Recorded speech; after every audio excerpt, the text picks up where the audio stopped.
Everybody, this is Erica here within the Company of Cards. If you're new, welcome. If you've been here before, welcome back. Thank you for the likes, the shares, the subscribes, the comments. I really appreciate all of it. Um, so, before I forget, I think that if I do a class, a live class, it would be via Zoom and it would be in February. So just putting that out there. You'll see notification of that as we get closer to the time. There will be a cost attached to that. It would be a 4-week course um, where I would teach you what I know about Lenormand live, leaving part of the time each time for questions in real time. Um, Hopefully the opportunity, I don't know why not, to put you in breakout rooms so that you can practice with other people whom you don't know your skills. And so just look for that in the new year. So I think probably February is what I'll do. I'll do it. So there are a couple of things I wanted to look at, all of them kind of sort of related. The first is that I wanted to look at Cash Patel's trajectory. He, of course, as you know, is the head of the FBI, the former firebrand podcaster type, the one who said after Kirk's death that he would see him in Valhalla, which pretty sure Charlie Kirk doesn't want to go to Valhalla, and pretty sure that Cash Patel, brown-skinned man that he is, would not have be well received in Valhalla. But anyway, that's another story for another time. Apparently, Cash Patel spent the beginning part of this whole saga um, at a dinner, very fancy dinner, I think in Manhattan. So over drinks and dinner, he was using his, magic rectangle to keep track of what was going on in the pursuit of Charlie Kirk's killer, and then proceeded to take all kinds of credit for the capture of Tyler Robinson, the purported shooter, even though we know that Tyler Robinson is in custody because his father and his Mormon bishop turned him in. Had nothing to do with Cash Patel. Uh, he's looking very Keystone Cop-like, and I'm just curious. And remember, he's someone who really had wanted the Epstein files out. Uh, I'm wondering if he is more trouble for 47 than it's worth, than that trouble is worth. So I just want to look at Cash Patel. I'll use the young man card for him and just see if his job is secure. We know that he is not liked or admired or respected inside the institution of the FBI. We know that under his leadership, a lot of tried and true, experienced FBI people have been fired. And so I just want to see whether he's still here for the long haul or whether he will either leave or be fired in the foreseeable future. So we're going to use the young man and we're looking at Cash Patel.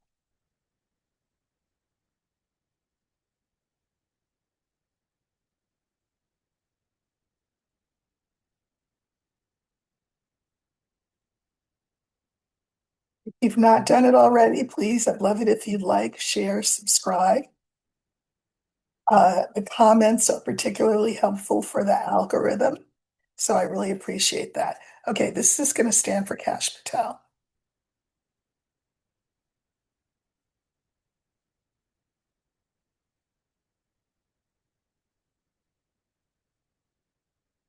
Okay, so I think it's pretty clear. We have the mountain, we have the dog, we have Cash Patel, we have the cross, and we have the clouds. These cards tell me that Cash Patel is not long for his job. Whatever friends he may have had in high places, aka 47, I think 47 is probably becoming disenchanted. with Patel, and pain is coming his way because people doubt his ability to captain this FBI team in any kind of efficient, effective way. So, Kash Patel's days as director of the FBI are numbered. Of course, that's hardly any consolation because God knows who they're going to put in his place, but just I think he will be fired ere long, or else he will resign. Okay. While we're at it, why don't we look at our RFK Jr.? He's just gotten crazier and crazier and crazier as the days go by, and we have heard reports that 47 is absolutely feeling squirrely about him staying in that position. So we will this time use the older man, and that will stand for RFK Jr. Will RFK Jr. leave or be fired in the near future? So we're using the older man this time.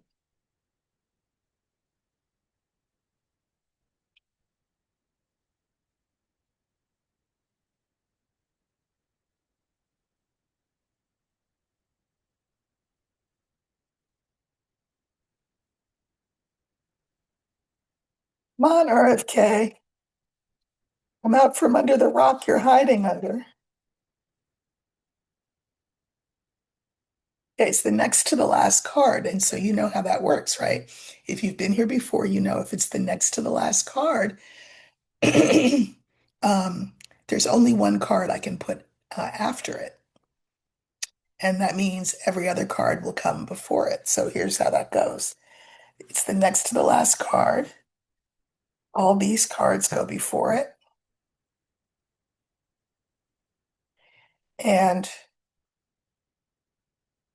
that's the final card. So I think I'm going to pull clarifiers on our center card.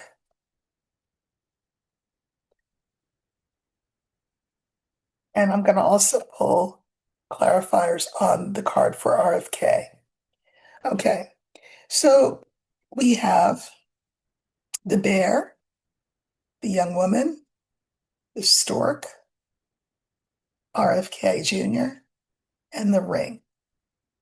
Here's what I think just from these cards. And as you saw, I'd also pulled clarifiers.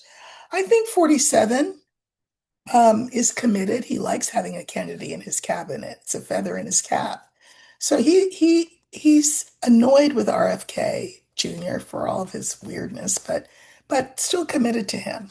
But on the other hand, remember this is a yin card. It's a relatively disempowered card in this particular reading. As I can mirror it with RFK, I think that in terms of the agency that RFK heads, which is the health one, I think people are not listening to him. I don't think that he has the power that someone in that position should have. I think he's being ignored. Now, because he wasn't the center card, I have to look and see, well, what was the center card? And it was the stork. And the clarifiers are the tower, the birds, and the clover. I think that RFK is looking for grass that is greener somewhere else. Maybe some other governmental position, not sure, but I feel like he's in talks and could get luck. All of us could get lucky if he gets another job and goes elsewhere. Here's the card for him. And look, he does go elsewhere. Instead of staying on that path as Health and Human Services head, he goes to another job. Um, and then we have the scales and the bouquet. So for him, he feels like it's a step up. He feels like it's a reward, but I don't see him staying in his position. And I think it will not be that he gets fired. I think he will get what he perceives to be a better offer. and he will take that. Now, the better offer could come from 47. I'm not sure. Could also come from private industry. But I'm just going to pull a card on the ring.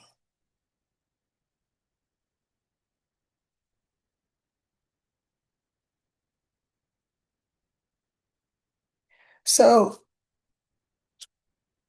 when I was going horizontally, this made me feel that 47, who is the first card, is committed to RFK because he's a Kennedy and he thinks that brings his administration clout and cachet.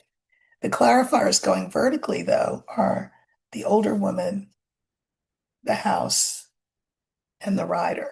I think he knows that he can make all these pronouncements and put all these reports out, but they are they are tigers without teeth. He seems like the lightweight that he is, and the White House has gotten that message.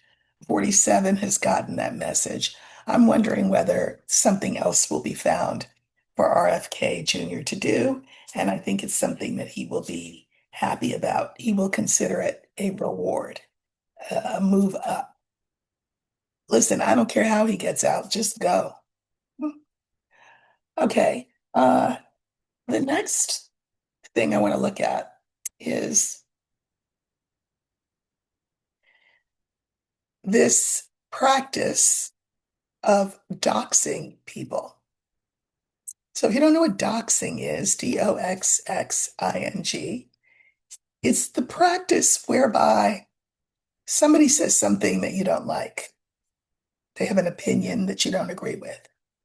And you decide that First Amendment rights notwithstanding, you are going to do something about that to punish whoever it is that you disagree with.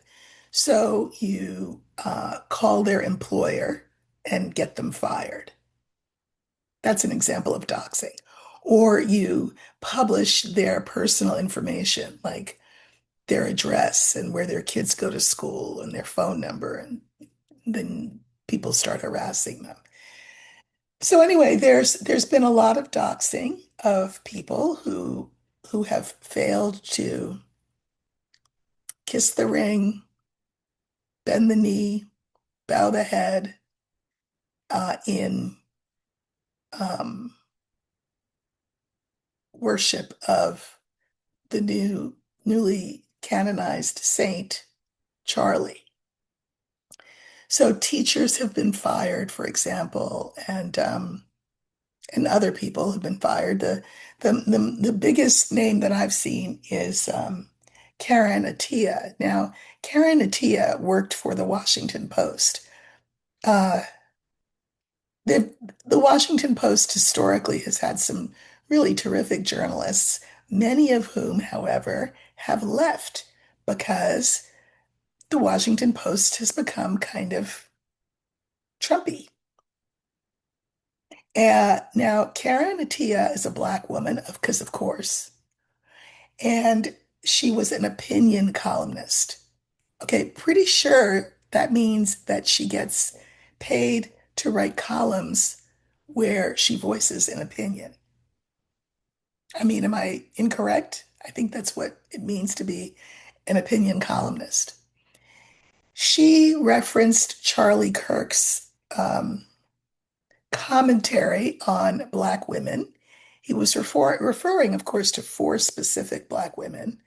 Um, and said, so Joy Reid, Ketanji Jackson, um, uh, Michelle Obama, and then it could have been the fourth one could have been Kamala Harris. I'm not sure, but anyway, his point was that Black women don't have the brain power to have the right to be in the positions of power that they were in.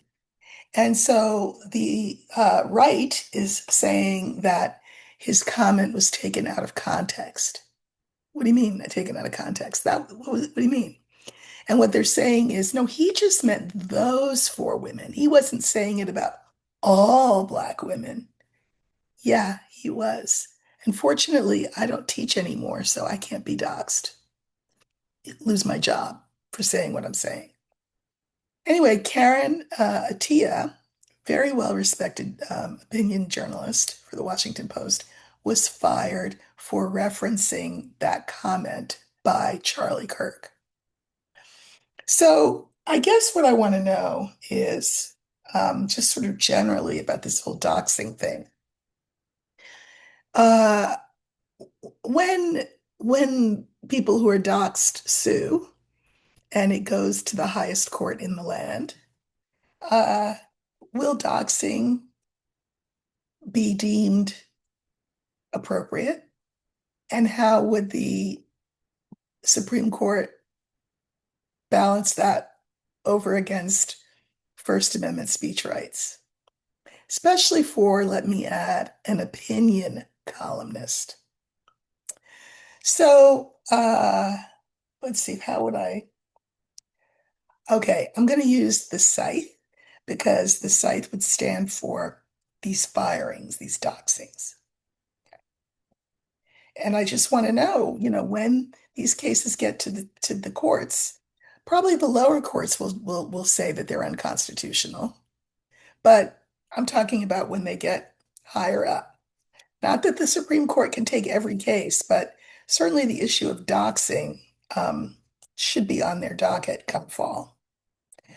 Okay, so we're going to look for the scythe, and that will stand for the firing, the doxing of people who are expressing opinions contrary to the current administration's philosophy.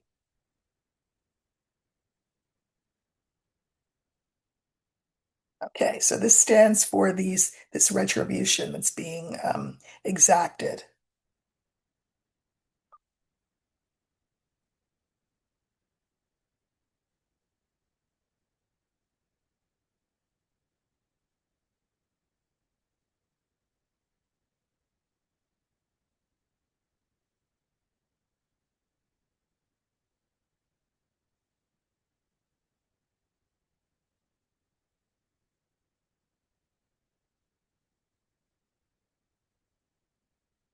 Hmm.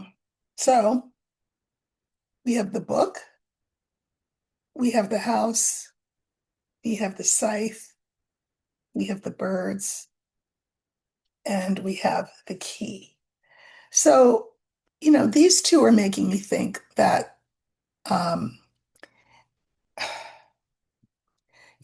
47 does a lot of things, and his Justice Department, they do a lot of things that are not legal. We know that, for example, Maureen Comey has just filed suit for having been fired from her position at the Justice Department for no cause. So they really don't know what they're doing, the White House. Um, this is the doxing. This is the Supreme Court. So it's funny that this card popped up. I'm not funny, but gratifying that this card popped up because Spirit knows that I'm asking what will the Supreme Court have to say about this. And then we have the key. Now, I like the key here, but I did draw clarifiers on the key. Keys unlock doors, they answer questions. Conversely, though, they can lock doors as well. So I pulled clarifiers first on the scythe, and we have the garden, the snake, and the rider. This doxing, this wholesale shutting down of people's First Amendment rights is not the message from that is that, well, not from that, but the message uh, around doxing is that the people, the garden is the people, don't like it. They think it's problematic. So the Supreme Court theoretically doesn't take that into account, but I mean, come on, come on. So here we have the birds. This is the Supreme Court. Clarifiers are the child, the clover, and then the young woman. I don't love seeing the child and the young woman there. And I hate to say it, but I suspect that the Supreme Court will say, well, look back to what we ruled before. We said that 47 could do whatever he wants. And he approves of this doxing. We know that J.D. Vance made a little statement about what he was going to have the Justice Department shut down as a result of people expressing their opinion. So I think, the child and the young woman card just seem not empowered, and that the court,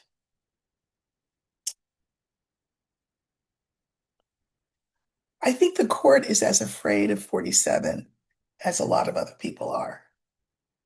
And they just want this issue to go away quick, fast, and in a hurry.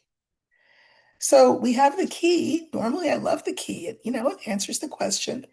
And then we have the star, the anchor, and the dog. So I think that even if the Supreme Court were to rule that this doxing and these firings were unconstitutional, um, this would go on and on and on, all of these different cases into the future, sort of with lawyers, stuck with lawyers. And I can mirror this dog card with the book. And even though the Supreme Court is sort of the court of last resort, so it could take a while before it got to the Supreme Court.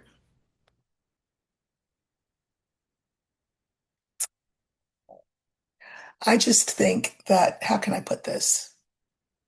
No one on the Supreme Court is going to uh, sway their brother and sister justices, if you get what my drift is.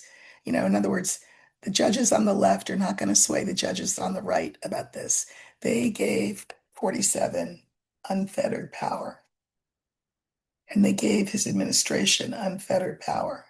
We are lurching our way towards autocracy. So I think the people who are fired will stay fired for the time being, because again, like the spiritual says, I'm so glad trouble don't last always. Trouble don't last always, but it's going to last for the foreseeable future. Uh, Speaking of trouble, the last thing that I'd like to look at is something that you won't really hear on the news, because I mean,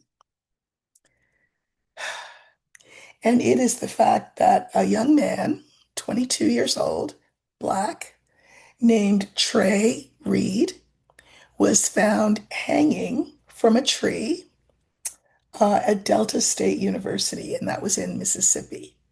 Now, the official word, as they always say about us, is that he did it to himself, that it was he unalived himself. In point of fact, he was found not just hanged, and by the way, hanged is the right way to say it. Curtains are hung, people are hanged. So he was found hanged, um, but he was also found beaten, bruised, with two broken arms and a broken leg. So what, he beat himself up, broke one arm, then he broke the other arm, then for good measure, he broke a leg. Oh, and then with that, I guess the leg that was left, that's how he hanged himself. So I'd like to know what happened to this young man. What happened to Trey Reed? And here's what I don't need to pull on. I don't need to pull on whether there will be the same hue and cry about his death as there has been about Kirk's death, for reasons which, again, I need no explanation. So, what happened to Trey Reed? What happened to Trey Reed? I'm going to use the young man card for him. What happened to Trey Reed on the campus of Delta State University in Michigan that caused him to be hanging from a tree with two broken arms, a broken leg, and bruises?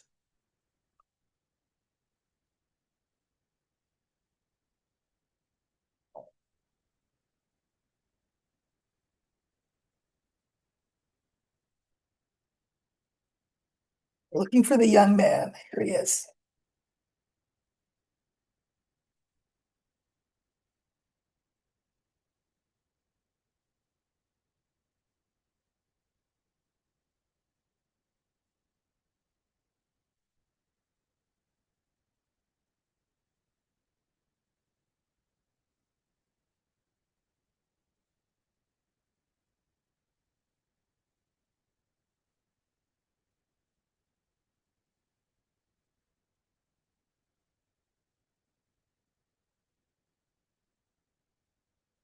Okay. So we have the scythe, we have the letter, we have Trey Reed, we have the tower, and of course, you know who has to surface. So this is the card for, among other things, a violent death, a murder, a murder. I'm going to say, and again, all I'm doing is reading cards for entertainment purposes only.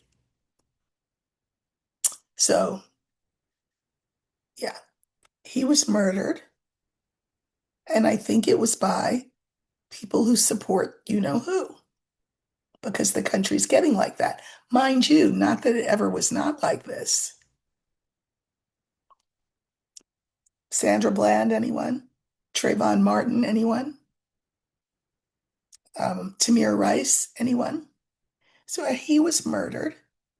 Uh, the letter, it's hard to tell because the letter uh, can be anything in writing, but I can mirror it with the tower. And the tower feels very much like the administration, had nothing to do with the administration per se, but it's people who supported the administration, supported the rules, the edicts and whatever of the administration. So I do think it was a white supremacist action that caused Trey Reed to be unalived via murder. I pulled cards on the letter, and I don't really can't say that I know exactly what they mean, but we have the woman, the ship, and the clover. And I feel like he may have been warned away from something or someone, warned away, maybe someone female, not sure. Uh, Here he is again, Trey Reed, and the clarifiers are interesting. Dog, coffin, house. He was killed on his own campus of his own university. That's the house card. Also, I think he was killed by people who were known to him. Coffin is a coffin. Sometimes a coffin's just a coffin. He was unalived by people known to him. Um, Probably people from his school. That's what I think. Uh, yeah. Of course, again, the party line is always when something like this happens to one of us, we did it to ourselves. It was, you know, I will refer you, if you're not familiar, to the Billie Holiday song called Strange Fruit. And would it not be strange fruit indeed if you passed by a tree and saw a human being hanging from that tree by the neck? Strange fruit indeed. These are the times we are living in. In my Substack, a lot of times I find myself using a line by from Arthur Miller's play, The Crucible. The Crucible is a play that was written in the 1950s, and it's about the witch trials of 1692 in Salem, Massachusetts. And Arthur Miller, the playwright, who was once, in fact, married to Marilyn Monroe, but it's a brilliant play, and he writes a play about 1692 as a cautionary tale about what his contemporary events were, which was Joseph McCarthy and the Red Scare and the communists, calling everybody a communist, if you recall. Uh, it was mass hysteria at the time. And it was very much like what happened in 1692 Salem, where innocent women and men were accused of being uh, witches and were hanged for that alleged crime. And there's a line in the play that's the line is said by a farmer, and his name is John Proctor. And he's just a guy. He's a farmer with a wife and three sons. And he's outspoken. He Before we even had a First Amendment, he had an understanding of the First Amendment and the rights that every human being should have. And he spoke out against the fact that his neighbors were accusing his other neighbors of being witches, and I mean that it was a travesty of justice. And he himself ends up, this is a real character in real life. I mean, this is not made up. John Proctor did get hanged as a witch.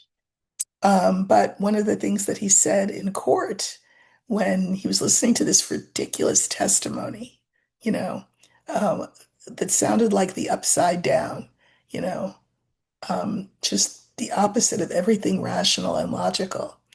And people just doing really, making these ugly accusations against their neighbors, ultimately to get their land. That basically was why people were calling other people witches.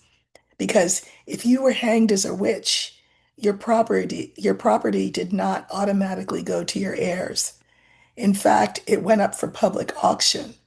So it's also true that the wealthier people in the town of Salem were the ones who were accusing um, the people that they could afford to accuse so that they could then at auction buy their land. But at any rate, the line that John Proctor said keeps coming to me. And I will say that as a Black person, nothing that's going on surprises me. And I think I speak for a lot of us Black people here. Um, and in the country. This is not surprising. In fact, I've always felt like we lived in a fun house where we all kind of had to act like it wasn't a fun house, but everything is just crazy and mixed up and confused, and everybody's walking around like that's not the case. Well, that's essentially the line that John Proctor says. He says, "We are as we always were. We are as we always were, only naked now." This country was forged on violence and blood against the indigenous people here, against those of us who were brought here from another continent. That's the foundation of this nation. We even fought a war over it. And then Lincoln said, "Let the South up easy." So we've never had a reckoning. And that's why you see things rearing their ugly heads in this very obvious way. But we have never not been the country that we are. So, that line that you'll hear people say, they'll say, "This is not who we are." Yes, it is. Yes, it is. And what will happen is that incidents that we'll see more and more and more outrageous, to the point where even the blind, deaf, and mute will be able to say, "I see, I hear, I get it, I understand, and I'm going to speak on it." But we're not there yet. So when people ask me how long, you know, um, in the fullness of time, not long. But that said, I don't know, could last my whole lifetime. Maybe yours too. Hope not.